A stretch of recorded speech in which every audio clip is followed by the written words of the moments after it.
Começando hoje mais um Pod Docta, hoje com o Dr. César Buchala. O Dr. César é médico intensivista, mas se especializou muito na parte de gestão de clínicas e vai contar hoje um pouco pra gente sobre essa jornada. Seja muito bem-vindo, doutor. Obrigado por participar. Daniel. Obrigado pelo convite aí. É uma honra poder conversar aqui com você e compartilhar um pouquinho da minha experiência, tanto na área médica, mas principalmente na área de gestão em saúde, né? A gente sabe que o médico, ele não sabe muito de gestão, então é muito raro a gente ver um médico que tem atuação na área de gestão, e eu acabei indo por esse caminho um pouco diferente aí, por isso eu quero compartilhar um pouquinho com o pessoal essa minha experiência diferente de atuação na gestão e como eu posso ajudar também outros médicos nessa área. Maravilha. Quando você fala de gestão, você está falando de tanto o médico que tem uma clínica quanto o médico que atende por conta. Como é que é isso? Eu costumo dizer assim que o médico, ele não sabe fazer um acompanhamento das métricas de atendimento dele, né? Então, muitas vezes, diferente de outras áreas da saúde, como a enfermagem, o médico não tem uma formação específica para olhar para números, para olhar para a parte financeira, para saber até mesmo se o negócio dele, a empresa dele, está funcionando ou não. E muitas vezes ele acaba errando na escolha da especialidade, errando no investimento, no empreendimento, né? Então, muitas vezes o médico escolhe por abrir um consultório numa hora errada, ou num lugar errado, com um investimento errado. Além disso, ele também tem muita dificuldade em fazer esse acompanhamento de dados, né? Então, quando a gente fala, principalmente eu que acabei me especializando na área de gestão de qualidade, segurança do paciente, a gente olha muito para processos, né? Então, como as coisas devem acontecer, seja dentro de uma clínica, dentro de um hospital, tudo isso tem que estar bem desenhado, isso tem que estar dentro de protocolos. E o médico tem uma certa resistência natural a isso, diferente de outras áreas da saúde. Então, quando eu, dentro da terapia intensiva, acabei gostando mais dessa área de olhar para números, de olhar para indicadores, eu acabei fazendo um MBA em gestão em saúde na FGV, e depois disso acabei indo para uma área de gestão espontaneamente, praticamente. Fui diretor técnico de hospital por 5 anos, e ali eu ganhei um know-how para olhar para a gestão, né? Olhar para essa análise de números, mas eu entendia que eu podia até expandir isso além daquele horizonte hospitalar e trabalhar também dentro de clínicas, trabalhar com médicos dentro das suas próprias clínicas, podendo levar um pouco daquele meu conhecimento da gestão hospitalar, da gestão em saúde, para um consultório do médico, né? Durante todo esse período da minha vida, além da terapia intensiva, que é a minha especialidade principal, eu também fiz uma especialidade de clínica médica, que antecedeu a terapia intensiva, e eu sempre atendi num consultório também. Então, eu podia usar um pouco do que eu aprendi na MBA e também dentro da prática de gestão hospitalar no meu consultório, alavancando números de faturamento, alavancando as minhas métricas também de crescimento de marketing, de novos pacientes, e também olhando para os meus dados e analisando. Sim. E depois de muito tempo aí trabalhando na área hospitalar como diretor técnico, eu resolvi sair e abrir uma consultoria realmente focada nessa área de gestão. Que é essa Consultri. Exatamente, a Consultri. Que é uma empresa voltada para ajudar médicos a fazer um pouco desse olhar de gestão. Né? Então, quando eu digo que o médico não tem essa formação, é porque eu conheço isso, Sim, né? Eu vivi isso. Então, quando eu comecei a analisar números, para mim aquilo era uma novidade, era uma coisa difícil. Eu tive que ter uma capacitação para aquilo. Mas o médico pode cortar um caminho em cima disso, tendo o apoio de uma empresa. Então, uma consultoria que vai olhar para os números da clínica dele, ou até mesmo para como ele está organizando a vida profissional dele como médico, e trazer alguns insights e ideias que eu já vivi na minha prática como diretor técnico, como médico de uma clínica, para poder acelerar alguns ganhos e cortar caminhos que o médico com certeza demoraria mais para aprender na prática, apanhando, tomando na cabeça. Né? Total. Então essa foi a história do início da consultoria. Muito legal. E é engraçado, né? Porque quando a gente fala de medicina, a gente conversa com muitos médicos e eu sinto que às vezes ele tem quase que um olhar utópico, né? Meio que medicina por amor. E toda vez que você começa a falar sobre marketing, sobre dinheiro, faturamento, venda, ele fica um pouco reticente, né? Sem dúvida. A gente tem que entender o médico, como eu mesmo costumo dizer, né, com os meus mentorados, as empresas que eu faço consultoria, como uma empresa, né? Então ele é um profissional liberal que precisa trabalhar para ganhar dinheiro, mas ele precisa também olhar para a empresa dele de uma forma profissional. Sim, né? total. E nesse ponto, ele precisa entender que ele tem que se precificar como uma empresa. Então não adianta nada o médico fazer uma valorização do trabalho dele baseado em valores de consulta da região dele. Exato. Então, por exemplo, muitas vezes o médico vai precificar uma consulta, ele vai no colega que está no consultório do lado, ele fala, quanto que você cobra? Ah, cobro R$200. Ah, então, putz, eu vou cobrar um pouquinho menos 180, para tentar ganhar o paciente. Mas ele está errando, né? Porque Sim. o custo dele talvez seja acima de R$250 por consulta. Então, com certeza, ele está tendo prejuízo naquela situação. Ele não sabe precificar a consulta baseado realmente nos custos que ele tem efetivos. E ele acaba perdendo dinheiro, deixando dinheiro na mesa. Sim. E aí é o grande erro do médico. É isso que faz muitos médicos se frustrarem na profissão, né? E às vezes falarem que a profissão não é valorizada. Eu penso que, na verdade, o próprio corporativismo médico e esse medo de se precificar, de se valorizar, faz com que ele se desvalorize, na verdade, né? É quase que um nivelamento por baixo, né? Se o médico vai só baseando o preço de consulta naquilo que o colega do lado está fazendo, ele só vai se ranqueando por baixo e acaba atrapalhando o crescimento profissional. E aí, nesse ponto, ele não olha para dados como marketing, ele não quer investir na imagem pessoal dele, na imagem da empresa, do consultório, não quer gastar dinheiro com aquilo que a gente sabe. Nós que trabalhamos no mercado, né, na parte mais de mercado de trabalho convencional, digamos assim, né?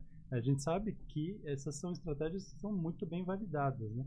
E infelizmente o médico ainda está anos-luz de entender isso. Né? Sim. E é engraçado, né? Porque quando você fala de vender o serviço, então vamos supor um endócrino, um médico que faz as pessoas emagrecerem, ele está entregando de fato algo bom. Um cardiologista, às vezes, ele pode antecipar um diagnóstico de infarto. Então, eu acho que se ele tirar um pouco esse estigma e tentar pensar que ele está vendendo de fato alguma coisa boa, acho que alivia um pouco, né? Com certeza. Ele precisa entender que ele vende um pacote de serviços, né?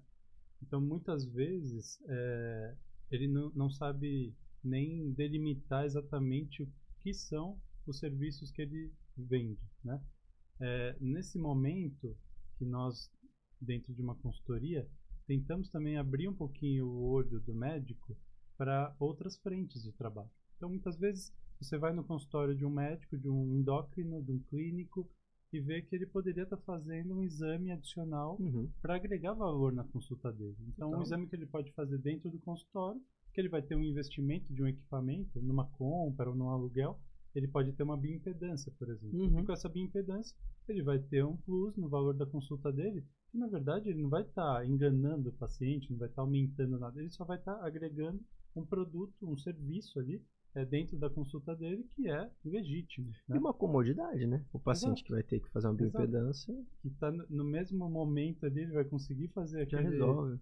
Vai fazer a consulta, vai fazer o exame, já sair com um laudo, com uma definição, vai perder menos tempo de deslocamento. Então, esses olhares, né, de agregação de valores, de agregação de serviços, até mesmo de outros serviços acoplados, né? Então, o médico que faz uma avaliação de um endócrino, como você mesmo falou, vai fazer ali uma avaliação nutricional, ele pode ter um nutricionista na clínica que ele vai encaminhar diretamente, que vai passar naquele mesmo dia e que ele ganha um percentual da consulta daquela nutricionista junto por ter indicado, né? Ou até mesmo o médico que atende algumas especialidades, subespecialidades dentro da área dele, como um ortopedista, por exemplo.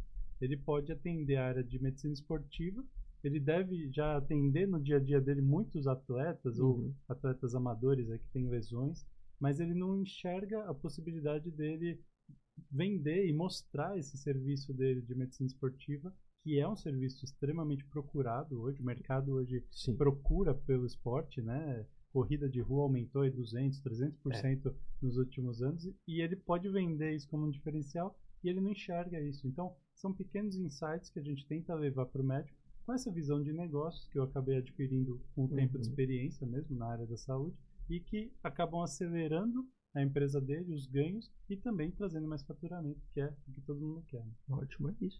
Eu acho que uma palavra que me veio aqui seria protocolo, né? Então, quando esse médico ele tá ali pensando, ele começa a pensar, tá bom, eu faço minha consulta, vai ter um retorno daqui tantos dias, mas para esse paciente chegar do ponto A para o resultado que ele quer no ponto B, existe um caminho. E acho que o protocolo ele cai muito bem, né?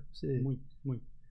Hoje a gente entende que existe uma grande quantidade de pacientes que vai numa primeira consulta, gosta do médico, dá uma boa avaliação, um bom NPS, mas não volta. Talvez não é porque ele não gostou do médico ou não quer pagar, mas porque ele não tem tempo, ou porque ele esquece, né? Aquilo não entra na rotina dele. Sim, total. Eu tenho muitos pacientes que eu percebo que tem uma excelente aceitação da primeira consulta, tem um bom NPS, mas se ele não está adequado, às vezes, a um protocolo, a um segmento daquela consulta já parametrizado antes desse retorno, ele não vai voltar. Primeiro, ele não vai voltar porque ele não está saindo do bolso dele ainda, né? Então, esse é um ponto principal. Quando você define um protocolo de tratamento, por exemplo, pensando em emagrecimento, né? Você pode definir já com o paciente um orçamento das consultas subsequentes, de um número de consultas que ele vai ter para fazer na sequência, de repente até mesmo do procedimento de bioimpedância, de um nutricionista acoplado, de algum outro diferencial de exame que ele possa estar dentro, e ele pode fazer esse pagamento, ou até mesmo já ter um orçamento desse valor todo no início, e isso vai fazer com que ele tenha interesse em voltar por um período, né? Então, protocolos às vezes semestrais, né, trimestrais, em que o paciente tem já acordado uma quantidade de consultas, fazem com que essa adesão, esse absenteísmo de consulta diminua e você também tem um maior engajamento no tratamento, que na verdade é o principal foco que a gente tem. Sim. Eu prefiro muito mais ter esse paciente comigo aí por várias consultas com valor fechado, do que eu ter uma primeira consulta, prescrever um tratamento e descobrir que esse paciente não aderiu ao tratamento e vai voltar daqui a um ano com os mesmos problemas ou até pior. Né? E, doutor, quando a gente fala, por exemplo, ainda na questão dos protocolos, protocolo, eu imagino que seja um valor mais alto. Então, uma consulta R$300, R$500, um protocolo para 6 meses vai ser 4, 5, 6 mil reais.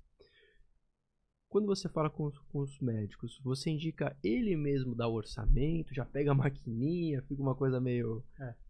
Isso é um ponto que dentro da venda, né, quando a gente vai estudar a arte de venda, de persuasão, a gente percebe que, primeiro, o médico ele é quase um líder do paciente ali, né? Ele tem uma capacidade de influenciar o paciente muito grande.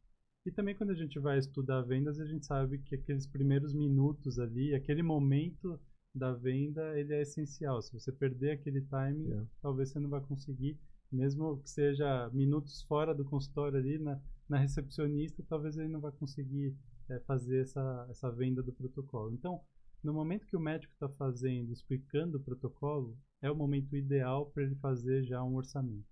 Apesar dos médicos terem um certo preconceito, uma dificuldade de lidar com essa questão financeira, é o melhor momento. Muitos médicos, inclusive, preferem e fazem já o pagamento ali mesmo, para não perder esse timing. Né?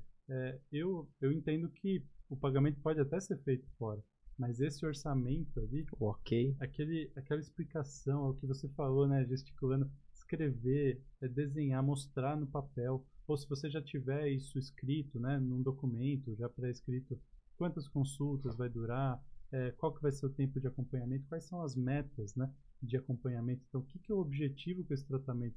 Eu nunca, até por ser gestor, né, dentro de uma consulta, eu recomendo muito que o médico mostre para o paciente o plano terapêutico. O que está proposto naquele tratamento, o que eu vou objetivar, quantos % de melhora em determinado parâmetro ele vai conseguir. É o que eu faço como médico, né, dentro da minha atuação médica como clínico, o que eu costumo chamar também de gestão do cuidado, né, que é uma gestão compartilhada ali, e é o que eu oriento e aconselho aí dentro das mentorias, das consultorias, aos médicos. Então, olhar para esse dado, né, com metas claras, com objetivos claros, faz com que o paciente tenha uma adesão melhor e entenda que ele está aderindo a um protocolo, a um tratamento que tem um objetivo final, né? E não simplesmente algo que ele vai pagar e não vai saber onde vai chegar, né? A gente vê muito médico cirurgião plástico faz isso muito bem, né? Você sente que o cirurgião plástico, ele abre, ó, então vai ser uma rinoplastia, o hospital, e aí ele passa uma régua aqui e fala, vai sair R$ 34.000, parcela em tanto. Ele tem isso muito natural, né? Eu vejo que nas outras especialidades ele não... Os cirurgiões em geral, eles têm já essa habilidade um pouco maior, né? De negociar, principalmente porque eles geralmente negociam o honorário médico por fora da conta hospitalar, né? Geralmente o paciente tem ali um pagamento do convênio que vai cobrir o pacote de internação, medicamentos, OPME, né, materiais utilizados, mas a parte de honorários geralmente é negociada no consultório, e é o mais usual. E o cirurgião está super habituado, negocia, vê valores, é muito comum mesmo. O clínico já não. A gente tem começado a ter um pouco mais essa cultura hoje, e talvez porque a gente vem tendo muito essa situação de tentativas de tratamento de longo prazo, em que o paciente não tem uma boa adesão, e às vezes o paciente tenta jogar depois a responsabilidade até para o médico, porque não foi orientado.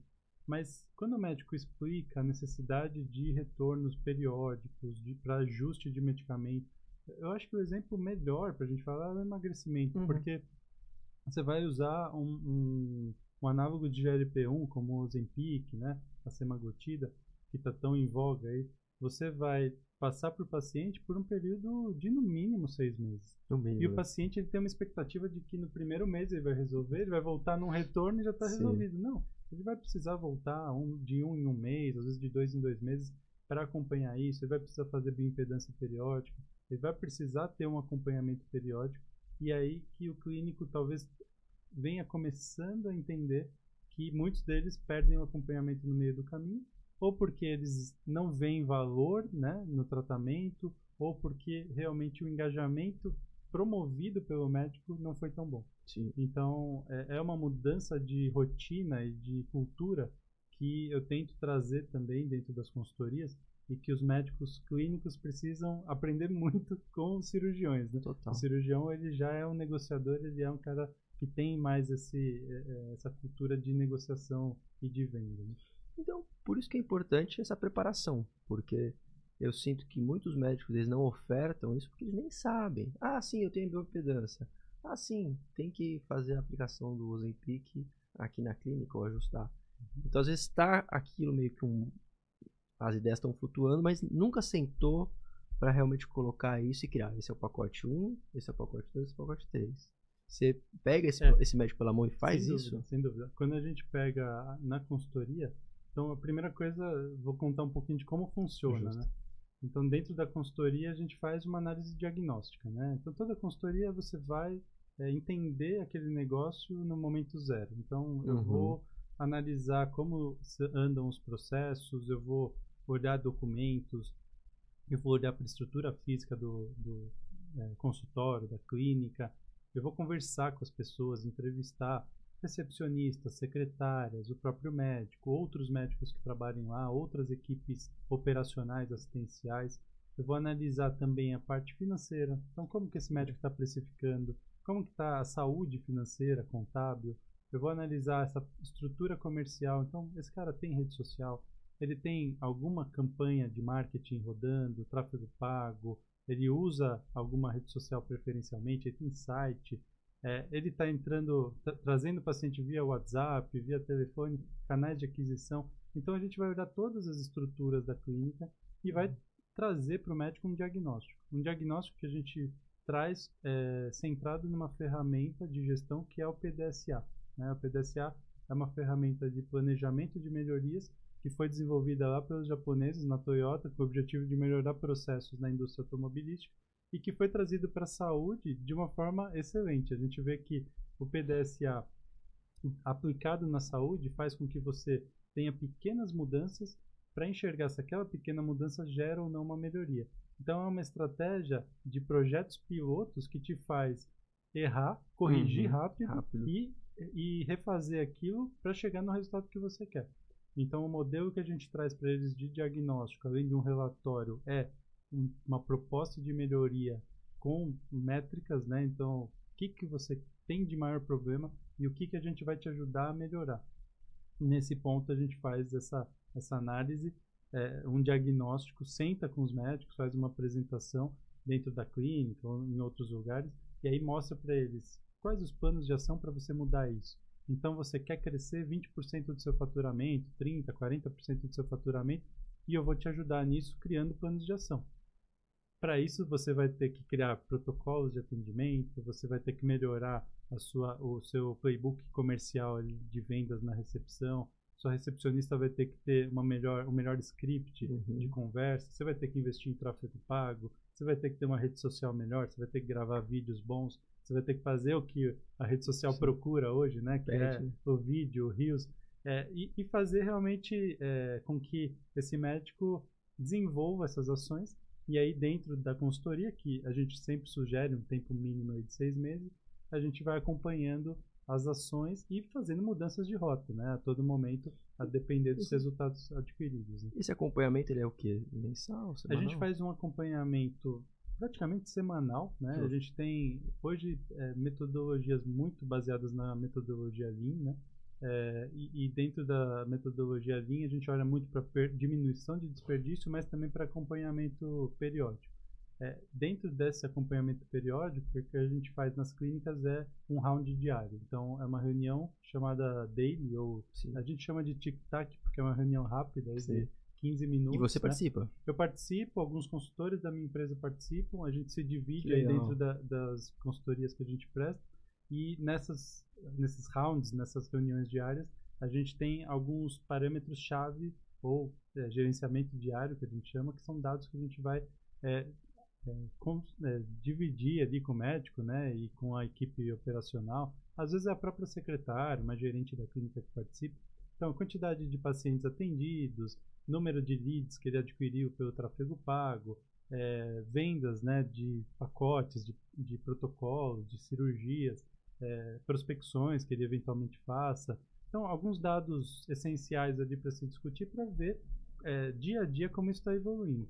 Ao fim de um mês, a gente tem reuniões também com os donos das clínicas, né, sócios, ou até mesmo com um dono, para trazer o relatório de acompanhamento das métricas de gestão principais que a gente definiu, eles sejam métricas financeiras, comerciais. A gente também traz essa parte regulatória aí de assistência, então tenta olhar um pouco para a eficiência do atendimento, né? Então, se aquele médico faz cirurgia, quantas cirurgias tiveram complicação, quantas cirurgias tiveram alguma infecção, reinternação, reabordagem, enfim, a gente tenta trazer um pouco para ele esse hábito, esses ritos de gestão em saúde. Ótimo, ótimo, é importante, né?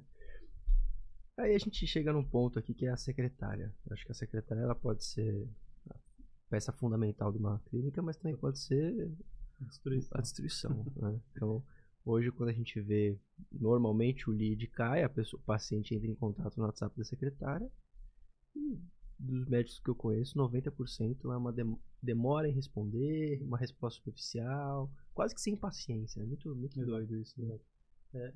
Dá uma impressão de que elas não são parte do negócio, né? Ou de que estão fazendo, e eu não quero generalizar, eu acho que tem muitas excelentes secretárias, mas uma boa parte talvez faça isso por falta de capacitação mesmo, de orientação. Então, para elas têm que fazer o serviço, mas elas não entendem, talvez, algumas delas não entendem a importância de ter realmente eficiência naquilo, e de que aquilo é a porta de entrada de um novo paciente. Então, para mim, a secretária é talvez o coração da clínica, né? Porque é o comercial, é a venda ali, né? Ela é muito mais do que uma secretária, ela é um pré-vendas, vendas e pós-vendas. E às vezes é quem recebe ali o paciente, oferece um café. É a porta de entrada, efetivamente, né? Física ali, né? E então, quando a gente quando a gente vai analisar processos de captação de pacientes, né? Dentro dessa estratégia que você falou, com tráfego, seja via Meta ou Google Ads, a entrada do lead e essa primeira comunicação, a primeira coisa é o que a gente já falou, né? 5 minutos, você perdeu 5 minutos, você já perdeu o time. Aí a forma com que você aborda, o script, se você já for direto para o preço da consulta, acabou, você já mostrou, você não mostrou valor, né, dentro daquilo. Valor não é o preço, né? Valor é o que a gente agrega dentro da consulta. E essa secretária ela tem que entender exatamente do negócio para tentar mostrar para o paciente o que efetivamente aquele médico entrega de diferencial de valor. E o preço vai ser só uma consequência, porque se o paciente teve uma boa impressão, foi ali nutrido, né, por dados, ele conseguiu ser conquistado, encantado, o preço vai ser só a finalização, né? Pode ser uma objeção? Pode, mas é a menor delas, né? Então, a gente entende hoje, dentro da consultoria, que 90% das clínicas deixam de ganhar pacientes por conta de um mau processo de captação de leads ou de um mau processo de venda e pós-venda, né? Então, principalmente na fase ali de venda, né, que a secretária vai estar atuando como se fosse um BDR, né, um SDR, ela deveria fazer uma boa conversão para trazer o paciente, mas muitas vezes por não capacitar ou por contratar de uma forma errada secretárias que não têm essa veia comercial, o médico deixa de ganhar novos pacientes e perde aí oportunidades de aumento de faturamento. Total. Eu acho que foi isso que você trouxe, né? A secretária às vezes é uma questão de treinamento e às vezes não é o perfil, né? Então fez uma contratação que é aquela contratação que muita gente faz de forma errada, que é tem alguém a mais barata ou conhece alguém que está precisando de emprego, uma menininha que seja bonitinha, que possa atender, fica aquela coisa meio informal quase, né? É legal a gente ver que assim, depois que você começa a trabalhar com vendas, né, a parte comercial, você vê o quanto tem preconceito nessa área e muitas pessoas não enxergam que o papel delas é venda, né? E a secretária é bem isso, ela é uma secretária ou recepcionista, né, depende da clínica, tem nomenclaturas diferentes, concierge, ela é uma representante de vendas ali, e ela tem um papel fundamental para o crescimento, para a captação de novos clientes, pacientes. Então, o comercial para mim ainda é o coração de todos os negócios. Sem vendas você não tem crescimento do negócio. O médico não precisa fazer esse papel diretamente, mas ele precisa ter alguém que faça por ele. E aí essas estratégias de vendas, elas precisam estar bem sequenciadas e bem desenhadas. Sim, né? Sim. E uma coisa que eu percebo, e acho que quando você vai em loco, você vê muito claro, às vezes a secretária ela não tem treinamento, que a gente já conversou, mas às vezes até a estrutura física dela não permite que ela tenha seja uma vendedora, né? É um laptop pequenininho, um mouse super pequeno. Não tem nem um WhatsApp Business, usa o WhatsApp às vezes no celular, o que demora muito para digitar. Várias estratégias que a gente tem tentado levar e até mesmo explicar a importância de priorizar o tempo, né? Gestão de tempo é o maior ativo que qualquer profissional, seja ele médico ou de qualquer outra área, pode ter. E quando você pode usar de alguma ferramenta de automação para melhorar a sua atuação, então, eu não estou nem falando de bot, nada disso, mas eu estou falando de ter um WhatsApp que você consiga digitar, porque é muito mais rápido, né? E aí, óbvio que você consegue ter protocolos de resposta, scripts, tudo salvo hoje, né? Se você tiver um chatbot, quiser investir numa coisa dessa, né, um médico que tenha esse capital para investir, ótimo, melhor ainda, ele vai garantir que a secretária dele perca menos tempo ainda nesse primeiro processo que é quase um filtro, né? O bot consegue ali fazer essa qualificação, retirar muitos leads que não são leads não qualificados da frente e focar naqueles que realmente importam, né? Mas muitas vezes não tem o básico, não tem um WhatsApp funcionante, né? E a gente sabe que o próprio WhatsApp atrapalha muito a comunicação quando a gente vai no celular, né? Porque as conversas vão ficando uma em cima da outra e aí você não consegue ali. Existem estratégias até de você classificar ali, né? Com bolinhas, né? Então tudo isso pode ser desenhado dentro de um processo. Mas se não tiver um espaço adequado, um computador, um teclado minimamente utilizável ali, mas a secretária realmente vai ter um trabalho muito ruim, né? Com uma péssima qualidade e, consequentemente, não vai gerar novos pacientes. Né? Até fisicamente, às vezes ela está na recepção, né, que são aquelas recepções que, para esconder o fio, ela é baixinha, então ela precisa realmente poder ter espaço para trabalhar. Sim, que fica ali numa posição em que o paciente não consegue enxergá-la, né? Tem aquela situação também de muitas vezes ela está digitando no computador, o paciente falando, ela não olha nem no olho do paciente, né? Então, algumas técnicas que a gente costuma capacitar de um processo de humanização mesmo, de empatia, né? É que a pessoa que está recebendo um paciente, ela precisa parar o que ela está fazendo e olhar, né? Sim. Você não pode nunca ficar digitando ali, olhando para o computador e ouvindo só e não olhando para cima, né? Isso dá uma impressão muito ruim para o paciente. Então, são pequenos insights que a gente olha quando a gente vai fazer uma consultoria e a gente já diagnostica e passa isso para o gestor, para o dono da clínica e começa a trabalhar dentro de uma capacitação com consultores específicos para isso. Então, a gente tem uma consultora bem voltada para esse processo de capacitação, de mentoria de recepcionista, né, que vai olhar para essa atuação, para essa gestão de pessoas ali, ombro a ombro mesmo, de uma forma bem próxima e que vai ajustar alguns detalhes finos que podem trazer muito resultado, não só de faturamento, mas também de experiência do paciente, que no final do dia é o que a gente quer, né? A gente falou muito aqui da parte mercadológica, financeira, mas o nosso objetivo é a gestão da saúde de um paciente, né? Sim. Então a gente não pode esquecer o propósito da nossa profissão como médicos e como outros profissionais da saúde, que é gerar uma boa saúde para o paciente. E é isso que eu também tenho como propósito dentro da empresa, né? Eu quero que outras pessoas saibam fazer uma boa saúde, eu quero ensinar a gestão para que na ponta o paciente receba essa melhor qualidade de saúde, né? Então, quanto mais humanizado, quanto mais experiência esse paciente tiver, experiências positivas, eu sei que o meu serviço está indo bem, né? E o faturamento é uma consequência disso. Total, total. E aí, ainda no tópico secretária, como é que você traz para os médicos e para a secretária em si a importância da ligação de telefone? Que hoje todo mundo quer WhatsApp, WhatsApp e o telefone. Foca muito no WhatsApp, esquece que tem um telefone para ligar, né? Então, alguns pacientes que têm objeções ali iniciais no WhatsApp, a gente sabe que vão precisar de uma nutrição, que a gente chama de nutrição, né, dentro da venda, periódica. Então, de uma comunicação, de uma outra mensagem sequencial, seja por WhatsApp mesmo, um mail marketing, às vezes com um conteúdo que está atrelado àquele interesse do paciente. E, em alguns casos, principalmente em produtos high ticket, né, em vendas de maior valor, em consultas mais caras, ou até em cirurgias, em protocolos de tratamento, ligar faz toda a diferença, né? Você vai conseguir manter uma conversa ali mais próxima, mais real, mais empática e menos robotizada, né? Apesar do paciente, na maior parte das vezes, entender que no WhatsApp é uma pessoa que está respondendo, hoje a gente tem bots e robôs que parecem muito uma pessoa. Então, se você pega um telefone e liga para esse paciente, você já mostra uma conexão e você ganha também uma forma de melhorar a chance de você fechar essa venda. A mesma coisa é o próprio áudio de WhatsApp. E tem muitos estudos já mostrando que no momento que você manda um áudio, você também aproxima um pouco mais dessa venda, porque a pessoa entende que não é um robô, que não é um bot que está respondendo, né?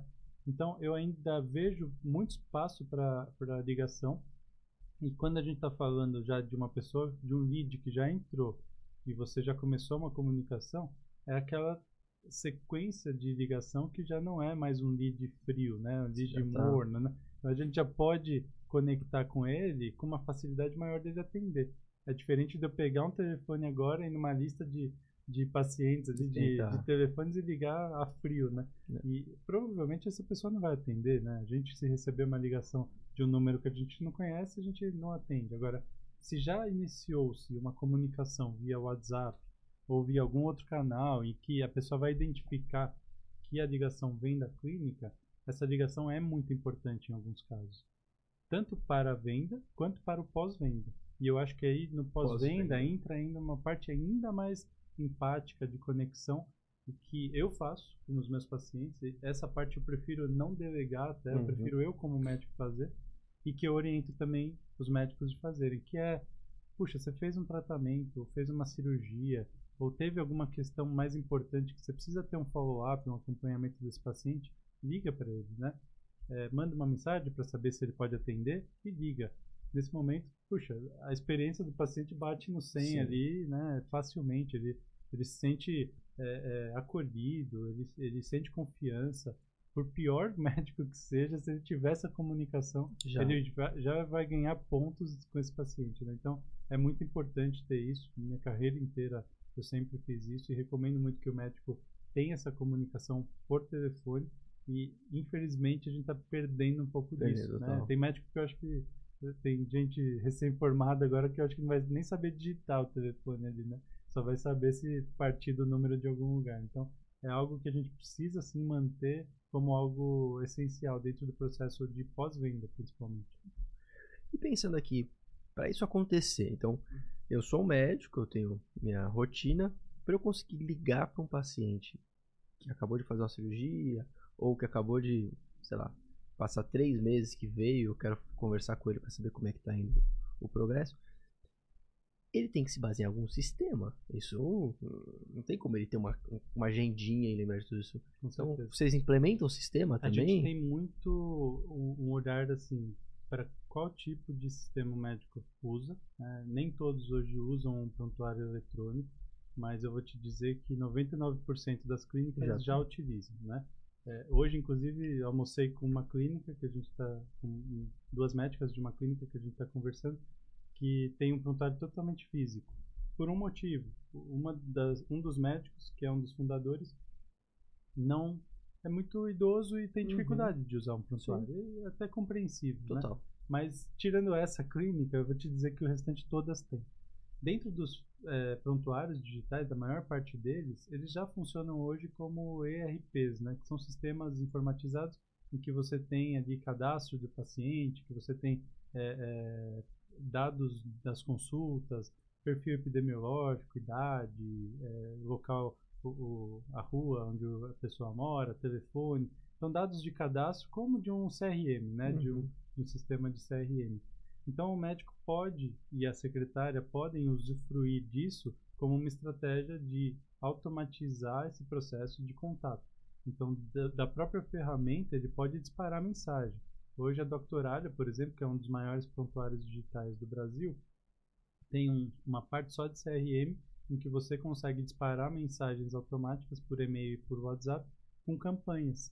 Mas, dentro ali da ferramenta, você tem o telefone. Então, se o médico precisa, ele entra ali, baixa e entra em contato com o paciente. Então, ter uma ferramenta como essas, né, seja um prontuário digital mais robusto, né, ou até mesmo um ERP, como Tazi, MV, que são prontuários que são utilizados também em hospitais, facilita muito a parte do médico, né, porque ele também consegue extrair dados epidemiológicos, dados relacionados a qual o tipo de doença que eu estou mais atendendo, qual o perfil de paciente que está vindo mais, idade, gênero, qual a região de São Paulo que eu atendo mais, e até focar o marketing dele com um foco maior em determinada região, ou até mesmo com um foco maior em determinado gênero ou determinada doença, né?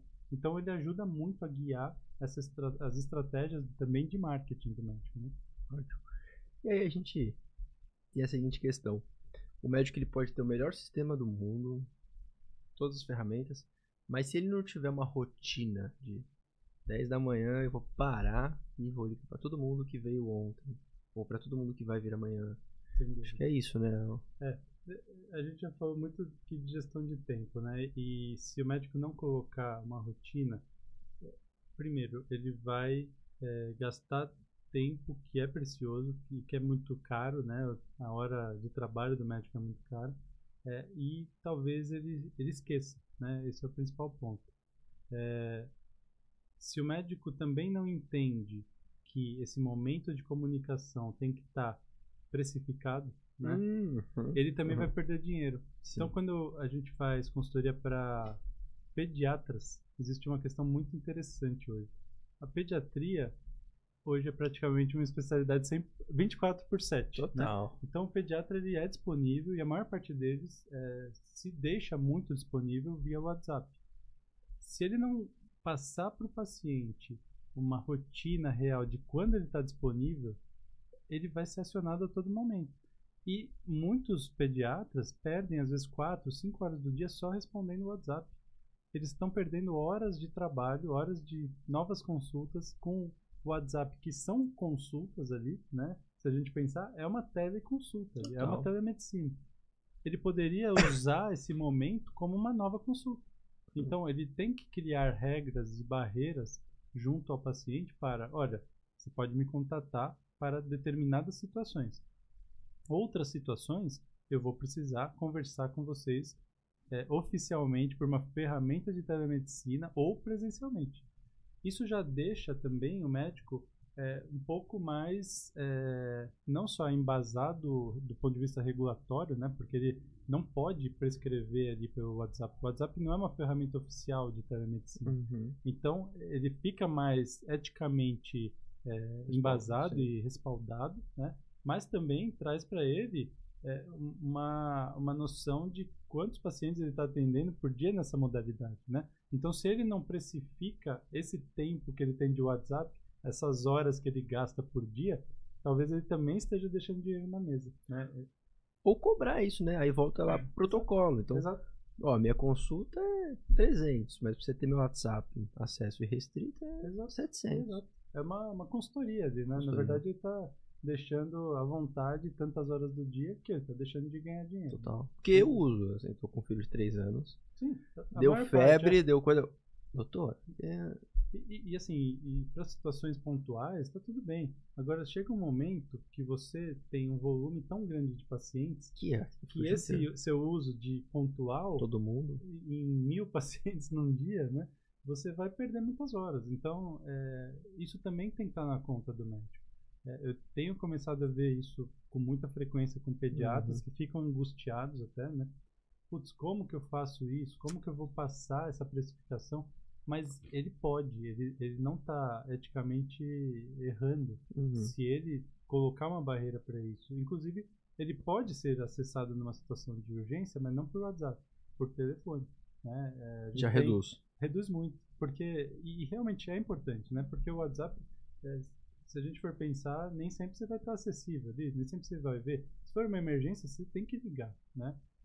A mensagem pode demorar 2, 3 horas e a criança tem uma situação que o médico precisa falar, olha, vá agora para o pronto-socorro. Ou então faça imediatamente isso porque tem um risco aí de vida.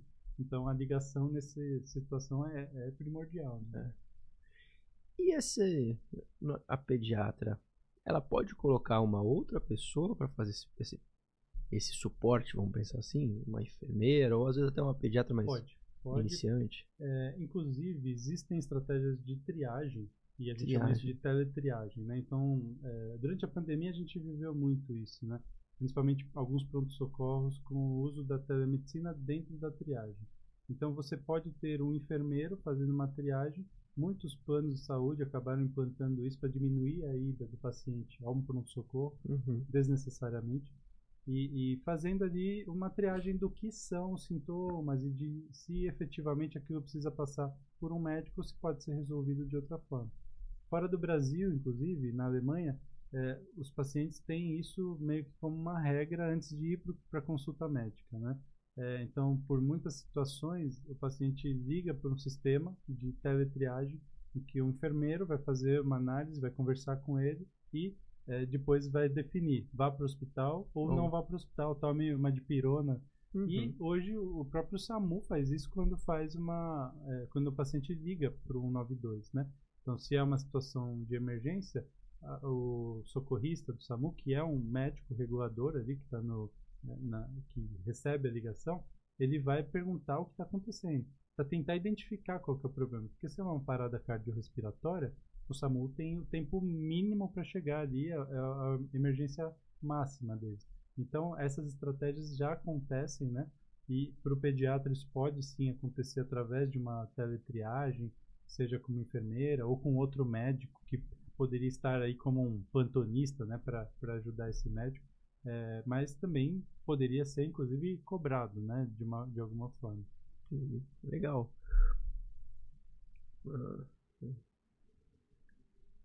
Ia falar uma coisa. Aqui, ó. Eu ia falar um pouquinho mais pertinho. Eu ou ele? Não, ele. Eu? Tá. O quiser puxar um pouquinho também, pode puxar. bem. Doutor, agora uma coisa que acho que todo médico vive, enfim, ainda mais aqui no Brasil. Convênio. Convênio médico, plano de saúde, a gente sabe que é uma receita, não é uma receita exorbitante na parte de a consulta pontual, mas se o médico está começando, é uma fonte importante, né? Como é que você migra, faz um mix? Para o que está começando e para algumas especialidades, né? Para algumas especialidades. Então, a gente sabe que tem especialidades que tem uma maior dificuldade do médico cobrar particular. Então, uma cirurgia cardíaca, é improvável que alguém vá pagar mais de 100 mil reais aí facilmente numa cirurgia cardíaca, como particular. Cirurgia torácica, algumas áreas da medicina que exigem que esse médico seja cadastrado, credenciado em convênios e atenda ao convênio, né? Porque ele vai precisar gerar cirurgias que para ele até podem ter um ticket, um faturamento interessante mesmo via convênio por conta da complexidade cirúrgica, né? Para o profissional cirurgião, dependendo para algumas outras áreas cirúrgicas, como a cirurgia plástica, que você citou, dermatologia, a área de convênio já não é interessante. A dermatologia, em algumas áreas, até tem algum tipo de cobertura, né, para alguns procedimentos, de biópsia de pele, de câncer, né?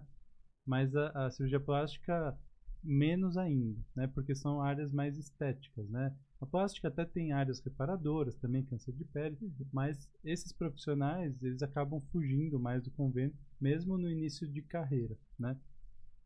Hoje, o clínico especificamente, o clínico, se ele for depender só de atendimentos médicos de convênio, ele vai morrer de fome. Ele não vai conseguir, e se ele não morrer de fome, ele vai fazer algum erro médico. Porque ele vai ter que atender pacientes de 10 em 10 minutos, então ele não vai ter tempo nem de conversar com o paciente, nem muito menos de examinar, e com certeza ele vai deixar algum diagnóstico errado passar, né? Então, é muito complicado hoje a situação do médico que atende convênio e que tem que sustentar uma clínica. Porque um convênio hoje, em média, paga cerca de R$70 uma consulta, pegando uma média bem grande aí de abrangência, tá? O médico não vai ficar com 100% desses R$70, porque ele paga imposto, né? E ele tem, aí dependendo do lugar, ou ele paga um aluguel ou uma parte percentual da consulta vai para o dono da clínica, né? Então, com certeza vai entrar no bolso dele uns R$40 aí disso. E com R$40 hoje você não come nem um McDonald's, né? Então, o médico que trabalha só com esse tipo de atendimento de convênio, no início de carreira, primeiro ele vai ter muitos atendimentos para conseguir preencher um faturamento adequado, né? Mas ele vai chegar numa estafa muito breve, né? Porque ele vai ter atendimentos, como eu falei, de 10 em 10, de 15 em 15 minutos, com riscos muito altos. Num segundo momento, a migração para o particular, né? Que na verdade eu até entendo que possa ser já o começo, né? Essa questão assim de eu vou atender o convênio para criar uma carteira de pacientes, esses pacientes vão migrar para o particular, é pouco provável. Porque o paciente que vai no convênio, né, porque ele tem o direito a ir no convênio, dificilmente ele vai usar o particular, porque ele entende que ele tem que usar o valor que ele tem direito ali do convênio. Já estou pagando, né? Exato. Então, essa migração, quando ela acontece, ela precisa ter esse olhar que eu falei da precificação. Então, nunca o médico deve passar aí desses R$70, R$80 para um valor muito próximo disso, porque senão ele vai estar continuando perdendo dinheiro. Então ele vai ter que olhar realmente os custos dele, né, para entender quanto custa efetivamente uma consulta. Em média, em São Paulo, o médico tem um custo de R$290 a R$300 por consulta, de custo. De custo. Porque ele tem ali estrutura física, você tem o deslocamento até o local de trabalho, você tem a sua hora de honorário ali, né, precificada por qualquer tabela de médicos, né, de remuneração. Você tem luz, água, se você tiver dentro de uma estrutura locada, né, você tem tudo isso.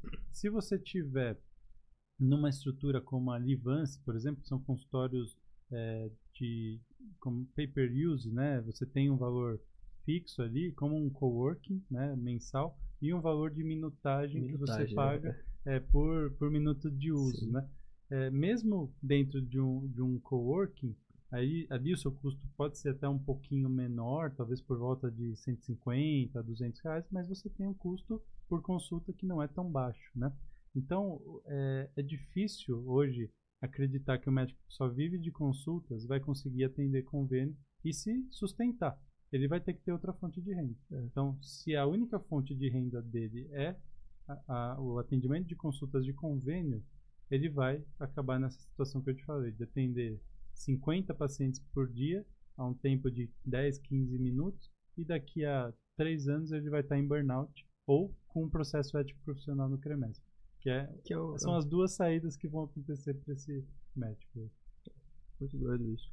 E assim, doutor, acho que quais seriam as 3 principais, né, para deixar bem claro, 3 principais métricas que o médico ele deve olhar? Então, são muitas que a gente tem, mas se você pensar assim, se ele olhar para essas 3, tá feito. Eu gosto de trazer bem a parte de empreendedor nessa hora, né? Então, quando a gente vai olhar para uma empresa, a gente tem uma métrica muito importante que é custo de aquisição de cliente, né? Então, o médico precisa entender quanto que ele gasta para conseguir um novo cliente. Seja isso por marketing, por tráfego pago, por rede social, por um gestor de tráfego, por panfleto, por marketing outdoor, enfim, o que ele for fazer, né? A segunda métrica, que está dentro ainda do marketing, que eu acho que é importante, é o LTV, né? Que é o Long Time Value, né? Que é o valor do paciente ou do cliente ao longo do tempo. Os médicos clínicos, eles têm um LTV dos pacientes muito longo. E nesses casos, a gente entende que, mesmo que eu tenha um custo de aquisição do cliente, que a gente abrevia como CAC, né?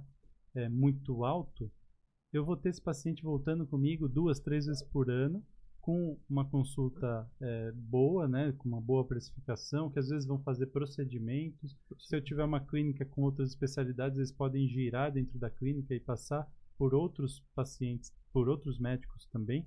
Então, eu vou equilibrar a minha razão LTV-CAC aí e ter uma saúde financeira de investimento de marketing e comercial boa. Acho que esses 2 indicadores. O terceiro indicador que eu pensaria aí em analisar seria o número de novos pacientes por mês, tá? Obviamente que a gente tem que ter uma base de clientes muito bem fidelizadas, porque, como eu falei, dentro de algumas áreas clínicas o LTV é muito grande e esse paciente vai voltar a todo momento. Mas eu preciso ter novos pacientes também. Oxigenar isso, né? Então, ter novos clientes, ter novos pacientes é fundamental, e esse número, talvez aí como um indicador bem fácil de analisar, né, um número absoluto mesmo, o médico consegue enxergar se a estratégia que ele está tendo de marketing, de vendas, de pré-vendas e de vendas está sendo adequada, né? Mas os outros indicadores, eles vão ser indicadores assistenciais, né, que ele vai precisar analisar também. E se a gente pensar num quarto aí, se tivesse um quarto indicador, seria o de pós-venda de experiência do paciente, que é o NPS, que é o Net Promoter Score. Então, o NPS é o indicador que vai falar o quanto aquele paciente recomenda aquele médico para um amigo ou familiar, de 0 a 10. E aí ele vai dividir os pacientes em promotores, aqueles que dão nota 9 e 10, neutros, que dão nota 8 e 7, e detratores, que dão nota de 6 para baixo. O NPS calcula essa razão, de quantos promotores o médico tem, menos o total de detratores dividido pelo total. Isso vai dar um percentual que vai de menos 100% a mais 100%. Essa é uma ótima métrica também, que eu entendo que ajude muito a mensurar a experiência do paciente, experiência do cliente, e também enxergar como a qualidade desse trabalho, do serviço médico está acontecendo. Ótimo, muito legal. Uma coisa que eu vejo, doutor, quando eu vou em clínicas para gravar e tudo mais, a quantidade de clínica que não tem a televisão, ou se tem a televisão, ela tá na Ana Maria Braga e não tá divulgando outros serviços. Você vê isso muito? Como é que é? Muito. A TV é uma estratégia excelente de você mostrar a cara do médico, o currículo dele resumido ali, né? Então, o que esse médico fez de formações, cursos, qual a especialidade, as especialidades dele, né? E ali você pode também mostrar os procedimentos que ele faz, né? Então, ali é um marketing indoor ali que você pode usar muito bem, né? Então, a TV não só com a imagem do médico, mas também de alguns procedimentos que possam ser mostrados ali, né? Procedimentos que não vão expor o paciente, mas também de mostrar outros médicos da clínica, né? Principalmente quando a gente está falando de uma clínica com mais de um médico, o paciente que vai passar em uma consulta, ele conhece o outro médico e vai agendar uma consulta com o outro, né? Então, a gente tem um indicador de mais ou menos 30 a 40% dos pacientes, eles vêm por indicação, seja de outro paciente ou seja de outro médico. Por isso que entender os promotores, né, é muito importante, porque esses promotores são os que promovem realmente o médico, que vão falar para os outros, olha, eu gostei muito daquele médico, passa com ele. Você está com problema, passa com aquele médico.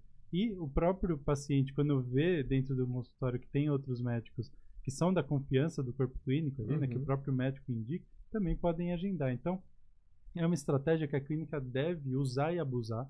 O uso de TV, o uso da imagem e desse tipo de marketing ali, indoor com as especificações do médico e do restante do corpo clínico para divulgar internamente. Né? A gente vê isso muito no mundo dos dentistas, né? Eu acho que o dentista ele tem essa parte de vendas muito forte. Então, se você vai no dentista, olha pra TV, tá lá. Botox, 12 parcelas de tanto. Implante, eles divulgam mesmo ali, né? Coisa bem agressiva. Isso, talvez agora a gente comece a ver um pouco mais no meio médico, porque a gente teve algumas mudanças também no marketing médico pelo CREMESP, né? Então, até março do ano passado, o CREMESP ele tinha algumas barreiras importantes em relação à divulgação de preços, né? Que foram agora flexibilizadas, né? A odontologia não tinha isso, então talvez por muito tempo os dentistas aprenderam muito mais a fazer marketing do que a gente, tinham menos barreiras também. O CFM permitiu agora que o médico coloque preço. Ele não pode ser sensacionalista nas propagandas, né? Ele não pode ser o maior, o melhor, ele não pode também atrelar condições de vendas casadas, né, dentro das propagandas que ele vai fazer, mas ele pode usar sim. Imagina. Mas ele pode usar sim a divulgação de preços ali. Então é algo permitido, né, para alguns procedimentos principalmente, né, ele pode ali divulgar o preço e ele deve, eu acho, tratar isso nesses canais aí que ele tem, de televisões ou até mesmo folders que ele tem dentro da clínica dele. Uma coisa que eu vi, um colega, que ele fez, eu achei muito legal, ele imprimiu o protocolo. Então são protocolos de emagrecimento, aí ele tem lá o protocolo para mulheres acima de 40 anos, protocolo para mulheres que acabaram de ter filhos. E aí lá mesmo ele já tem depoimentos, antes e depois, preço e programa de acompanhamento. Você indica fazer isso mesmo, de tirar quase uma pastinha e já apresentar? Eu acho que é interessante, como eu te falei, ter de uma forma impressa esse protocolo, né? De uma forma clara para o paciente e também mostrando todos os detalhes, né? Prós e contras, né? E tentando explicar como vai funcionar. A regra do jogo tem que estar clara, né? Então, seja isso feito à mão ali, por escrito, ou impressa já num protocolo já pré-fabricado, eu acho que é muito interessante sim, tá? Em relação ao antes e depois, essa também foi uma mudança que o CFM permitiu agora, né? Então o médico pode sim mostrar o antes e depois, desde que ele mostre que aquilo tem um intuito científico, né? De mostrar resultados de algum tratamento específico embasados em alguma literatura científica. Mas ele tem que tomar sim cuidados, né? Sim, então a gente fala que o CFM flexibilizou muitas coisas, mas ainda existem barreiras. Então, o médico que vai fazer marketing médico, que vai usar a rede social para divulgar seu trabalho, ele precisa ter um apoio ou ler muito bem o código novo de conduta, né, do CFM, para que ele não incorra em problemas éticos e ser enquadrado no processo ético profissional. Isso é algo que a gente ajuda muito o médico, né? A gente vê hoje que muitos médicos não têm um Instagram adequado também para o perfil que o CREMESP exige. Então, vai divulgar a especialidade? Tem que ter CRM e RQE. Tem que ter, é obrigatório. Isso tem que estar ali no perfil, na bio do médico, tá? Então, isso tem que estar visível.